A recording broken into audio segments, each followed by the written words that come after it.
sales. 11 million sold worldwide. 50 Cent.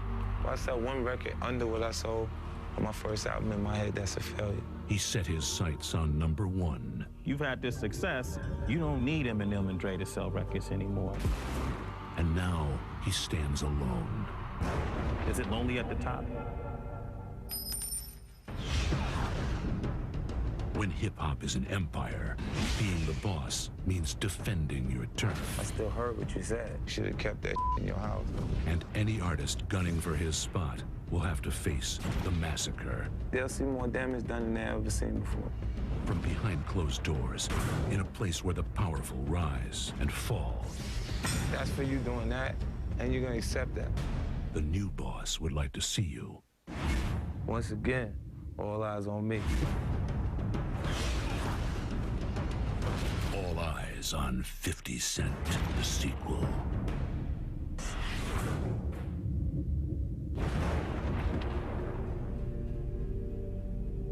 New York City. All eyes are on 50 Cent. Again. In just 2 years, the young soldier has elevated to boss status in the world of hip-hop.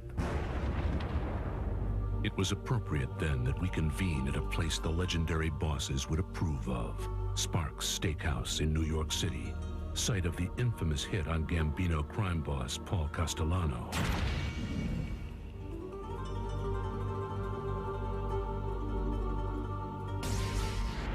Big Paulie often held court in the private rose room at Sparks. And even today, you can feel the ghosts watching over. This is the only place to discuss the massacre. All right, 50, here we go again. All right, now throughout the years, the big bosses in New York City, yeah, they've all come here to conduct business and wine and dine. So since you graduated, we thought it'd be fitting that we have you sit at this table while you and I get down to business, all right? Let's start with the title of your album, The Massacre. Why did you call it The Massacre? I think it's aggressive enough. I think that it's gonna be hard for my fellow artists to survive. Well, you predicting that once this album drops, you're gonna knock all your competitors off the charts, out of the game. They'll see more damage done than they've ever seen before. You know what I'm saying? On the scale of success that I've had with Get Rich or Die Trying, I understand exactly why I get the envy and the jealousy that I have going on with me in New York City, particularly in New York City. And my last LP sold more than everyone who's released the album. And would you consider New York City hip-hop? Absolutely. Every single one of them, add them all up, and it ain't 11 million records. Any of these guys take shots at you. If anybody want to challenge you in your career, your profession, your safety. It's cool. I'm from an environment where the price of life is cheap. This is what I'm used to. It's actually a comfort zone for me to have issues. The Massacre finds 50 feeling real comfortable, and his swagger's definitely evident as he verbally attacks foes, old and new. You got a record called Piggy Bank. Yeah. And in this record, you diss Fat Joe, you diss Jadakiss, and you diss Nas. You know, I didn't diss anybody. I made factual statements about them. I'm responding to the things that they're doing.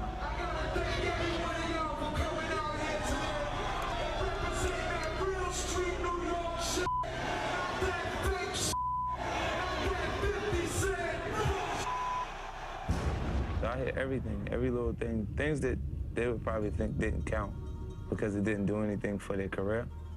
I still heard what you said. So what is it that you confronted on this record, Piggy Bank, concerning Jada, Fat Joe, in general? I'm responding to the things that they're doing. I mean, it's been visible. I'm from New York, and this is how we do. That song, New York, features Jadakiss and Fat Joe rapping alongside Ja Rule, whose own beef with 50 stems from an old street rivalry in Queens. In 50's eyes, that means they've chosen sides. They come from environments where they know, and they ain't in the dark. They know what it is. This is not music beef. Now, it doesn't stem from music. It comes from actual street. Now, that don't die. So it's like, you don't stand so close to that person that you're viewed as an ally to him. Well, I'm gonna sit back so you can try and help him. That's exactly what they did with I'm from New York. Now, on The Massacre, 50's upping the lyrical antics. That fat thought lean back was in the club, my sold 11 mil. This That's me saying, you know what? That's for you doing that, and you're gonna accept that. If you keep responding, I'll keep going until you don't exist anymore. So you're not fearful of the backlash that could come from it? Backlash of what? See, you know what? First you gotta have a legitimate opponent to respect them. Fat Joe and Jadakiss, come on, baby. These don't even count, baby. I mean, combined, I mean, they sell records. They got They credibility. sell 1 million. They probably sell 1.5 together. Their last 2 releases add up to 1,500,000 copies, both of them together. Jadakiss is a well-liked guy. There's not many people, too many places who doesn't like him. If you want to be technical, there's a lot of people, a lot of places that don't even know who Jadakiss is. I've been in markets that have no idea who Jadakiss is. Who's your favorite music? 50 Cent. 50 Cent. 50 Cent gets everywhere. You know, I performed in Nigeria in front of 100,000 people by myself. Go to Nigeria and ask them about Fat Joe and Jadakiss. And I didn't know who you're talking about. Dubai, go there, go to all these different places. They don't know these people. What happened with R. Kelly in the summer when you went on stage and verbally attacked R. Kelly? He had made the song that he has out with Ja Rule and Ashanti. Just like Fat Joe and Jadakiss, R. Kelly's appearance with Ja on the track Wonderful made him guilty by collaboration. And that drew 50's wrath before Kelly took the stage at a New York radio concert last summer. There was a possibility we'd be bringing him out. So I damaged the situation before he had the opportunity. I went on before him, I said what I said. And as I left, 60% of the building left with us. And I mean, he came out about 45 minutes later and did his set. He didn't bring Ja with him, but he could've. So I had to do it to him because he could've. I don't actually have issues with R. Kelly. You don't have an issue with him, but he probably has an issue with you. I don't give a about an issue. But R. Kelly, that. So that was like a preempted strike. Yeah. All right. At this particular point, if I let up off of Murray, right? They linger for a little bit. People start to feel like it's okay to like them. They get back in position, then guess what? They want to fight again. You know, now they want to, ooh, peace treaty, white flag, everybody, ooh, please get up off us. This kid is killing us. But when you let them get back up on their feet, they want to fight again. That's why I said, for me, when you begin to destroy, you should destroy completely. When do you get to the point, though, that you ignore those things and it's beyond you, or it's beneath you, so to speak, and it's like, oh, come on, man, that's a fly hitting a brick wall? Or do you ever get to that point? You know what I think their actions come from their interactions with the guy in the spot before me. That's Jay-Z. And I think Jay-Z, he doesn't mind them saying things and doing what they're doing, because he's looking at him like, yeah, bum ass. You know, so he ain't saying nothing to him because he feel like they're beneath him. You know, but I got the time and energy to ruin what is left of their careers if they want to do that. Is that a true lyric, that you had sex with a lot of Hollywood actresses? You don't necessarily need Eminem and Dre to sell records anymore. All eyes on 50 Cent, the sequel. Make no mistake, 50 Cent is still on top of his game. And he's back with the new album aimed at anyone gunning for his spot, The Massacre. Other artists, they would rather see me do bad. You know, so it kind of fuels me, though. It gives me the energy to keep working. If your records aren't surrounded by drama or beef, do you still think you have the same appeal to the consumer on the street? Absolutely. None of those issues or things that you're saying sell records. That may create gossip. It may create talk in the neighborhood. You know, if there's a possibility it could really get bad. Just because people love trouble. You know, they want to watch, they want to see it up close. It's the reason why I pick up the newspaper every day. Ain't nothing good in it. But none of my singles commercially have been those records. Okay. You know, in the club, you think that wouldn't have sold a record without anything else being on it? What's the story behind In the Club? It almost wasn't yours, right? It actually was given to D12 first. And then I guess they just didn't hear themselves over the record, you know, but when I heard it, I was like, shit. Let me get that. Yeah. But in the club, PIMP, 21 Questions, these records are not records addressing anybody. You know, all eyes are on 50 Cent again, so to speak, but in a sense, they never left because unlike your mentor, Dr. Dre, who might drop an album every 7 years, you never left. Well, I'm making up almost 70% of the black music at Interscope Records. So it'd be a long time for you to see me just disappear because I took my energy and I've utilized it in the right ways to create new artists, new avenues. Let's say 50 Cent record doesn't meet standards. People decide they don't want to buy it. That doesn't damage Lloyd Banks, who's going to continue to sell records.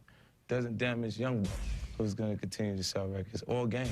But are you fearful of becoming oversaturated, where people have heard you so much that it's like, oh man, another 50 Cent record? I don't believe in oversaturation. I think that counts to artists that can't continue to recreate themselves. It doesn't feel like I'm oversaturated because I gave them different records. You could have got PIMP, you could have got that from Snoop, you could have got that from Nelly, you could have got that from Too Short. I'm High All the Time. You could have got that from Snoop. You could have got that from Method Man. These are people who consistently sell 500,000 records, basing their entire album on that particular thing. I take my shirt off. You can get that from LL. You can get that from DMX. These things have been seen before. It's been done. It's just you haven't had one person be able to execute all of it. That's the difference. Let me ask you this question. When you first came in the game, one of the points that you made about Ja Rule as an artist is the fact that he sings in his choruses. He got a bunch of love songs for girls.